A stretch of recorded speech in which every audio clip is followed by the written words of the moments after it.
Good morning, ladies and gentlemen. Welcome to Professor Ming's Strategic Insights. In the past few weeks, we talked about topics like trade relations between Taiwan and the United States, and the importance of Taiwan's semiconductor industry to the United States, and why Taiwan does not steal the United States semiconductor industry, and questions like that. Today, we're going to continue the topic of semiconductor, but only focus on a narrow question.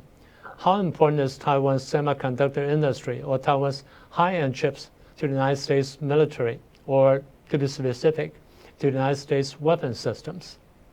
On May 8, 2024, last year, former Secretary of Commerce Gina Raimondo appeared on a congressional hearing, and she admitted the United States gets 90% of its high-end chips from Taiwan and from one company only. And she even said that perhaps a little bit higher than 90%, to be exact, 92%.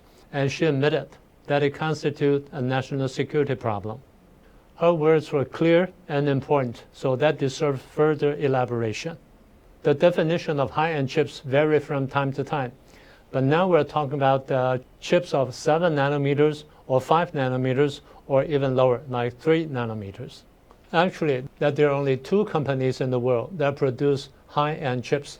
First one is Samsung Electronics from South Korea.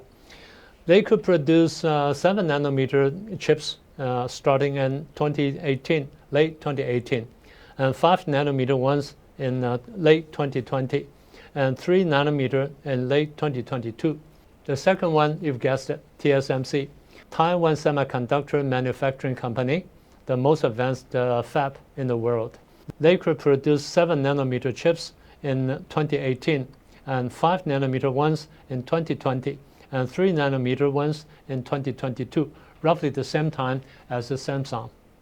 And actually, there was a third country, the Intel from the United States, but it dropped out of the race a few years ago. Now they have a new CEO, and see how they work out on that. In order to produce high-end chips, they need a new equipment called EUV scanner. And the ASML company is the only company that could produce this kind of equipment. Although both the Samsung and the TSMC can produce high-end chips, but there are big differences between these two companies. The first one is the volume of output. The second one is the yield rate, the good yield rate. There are big differences between the two companies. First, Samsung. Samsung can produce 7 nanometer chips, about 25,000 per month. And with the 5 nanometer ones, roughly 5,000 to 10,000 pieces per month. It could have doubled by now, but still, it's far from those of the TSMCs. And as for the yield rate, it is claimed that Samsung could reach as high as 30 to 40% top, but still, that falls far behind those of the TSMCs. Let's now look at the figures of the TSMCs. For the 7 nanometer process, by the year of 2020, they could already produce 140,000 pieces per month. By 2021, they could produce about 150,000 pieces per month. And for the 5 nanometer ones, in 2022, they could produce roughly somewhere between 60,000 to 70,000 pieces per month. By late 2021, they expanded to 120,000 pieces per month. And by 2022, it was reported they could reach as high as 150 pieces per month, and they could still maintain that volume up to today. As for the 3 nanometer ones, the volume has never been disclosed. But overall, the TSMC chips have a good yield rate as high as 90%. Sometimes it's claimed even higher. So these figures show the differences between the two companies, between the TSMC and the Samsung. In terms of the volume, the output volume, TSMC is about 7 to 10 times to that of the Samsungs. And in terms of the good rate, the good yield rate, TSMC is about 2 to 3 times to that of the Samsungs. So matter in time, in cost, and reliability, the TSMC is far more superior to Samsung. And another way to look at the question is to examine TSMC's annual revenue from U.S. customers. It is estimated in between 2023 and 2024, roughly 65 to 70% of the total revenue of TSMC's came from U.S. customers. Roughly 60% of the wafer revenue from high-end AI chips or HPC chips, high-performance computing chips. It is estimated roughly 42% of TSMC's total revenue came from U.S. high-end chips. So high-end chips alone, we are looking at a total revenue of 30 to 40 billion US dollars for the TSMC.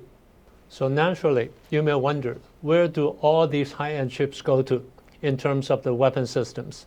Because these informations are all highly classified and highly sensitive. So we can only try to gather information from all over, from around the world, and here and there, little by little, and try to piece them together. So some of them are only educated guesses. Let's begin by the Army branch. First is the main battle tank, the Abrams series. These chips are used for the entire vehicle's electronic system and the fire control system. All of the chips are designed by the American companies like AMD or C-Link, but manufactured by TSMC. And for the Army, there are also weapons like PRSM or LRPF. They stand for Precision Strike Missile or Long Range Precision Fires. The chips do things like calculation of navigation route and target acquisition. And these high-end chips are also used for communication among Army units, electronic war, and reconnaissance drones such as RQ-7B. Those are for the Army. And now let's talk about the Navy. First one is the Aegis Combat System. The chips are used in a system like radar, fire control, missile guidance, and command system. They are also used in submarines, nuclear submarines like Virginia class, and the strategic submarine like Columbia class. And the chips are used for sonar, navigation, communication, and fire control. And the Navy also uses these chips for USVs and UUVs, where USV stands for Unmanned Surface Vehicles, and UUV stands for Unmanned Underwater Vehicles. The chips are used for autonomous navigation.